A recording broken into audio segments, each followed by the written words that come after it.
দেখতে আপনারে বদলা লাগে, দেখতে আপনারে সুফি সাহেব লাগে, লম্বা করে নমাজ পড়েন, লম্বা করে তসবিহ পড়েন, কিন্তু আপনার দিলের মাঝে আল্লাহর নিদর্শনের মায়া নাই, আপনার দিলের মাঝে আল্লাহর হুকুমের কোনো মহব্বত নাই।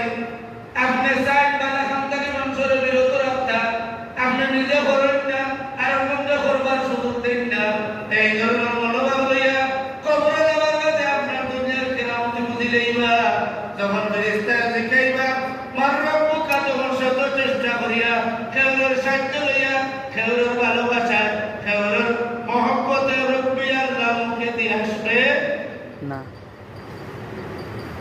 যদি বলতে পারেন রব্বি আল্লাহ, তে হইব 2 নম্বর বস্তমা দিনুকা, তোমার তৌহিদ আছে।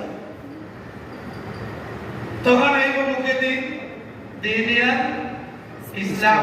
বলে আমার যদি ভালো থাকে, নিয়ম যদি সভা থাকে, হিংসা বিদ্বেষ যদি আপনার মাঝে থাকে না, অহংকার যদি আপনার মাঝে থাকে না, তাহলে আইব মুখে দিন দিনিয়া ইসলাম। 3 নম্বরে নবীজিরে দেখাইবা, দেখাইয়া জিজ্ঞাইবা মা তাকুলু হাযার রাজুল, ও যেতে দেখরা এন্ডে তুমি কিতাব পড়ো।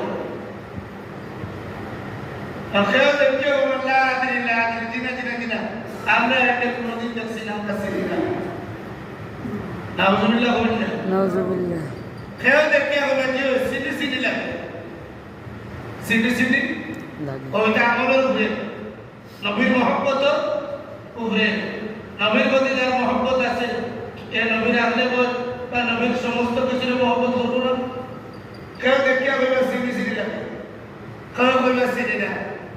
আর কেউ কোনো মানুষের চাইয়া না চাইয়া বলবে হাযা নবিয়ুনা মুহাম্মাদুর রাসূলুল্লাহ, সুবহানাল্লাহ সুবহানাল্লাহ।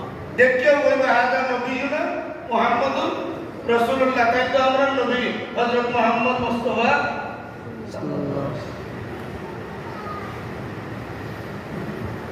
তখন 3 প্রশ্নের উত্তর যদি আপনার হয়ে যায়, কবরের মাঝে গাইবে একটা আওয়াজ আইব, আইনা দিনা মিনাস সামাই সাদাকাতি। ও ফেরেশতা হল আমার বান্দা যা বলেছে সত্য বলেছে, ফাফরিশু মিনাল জান্নাহ ওয়াল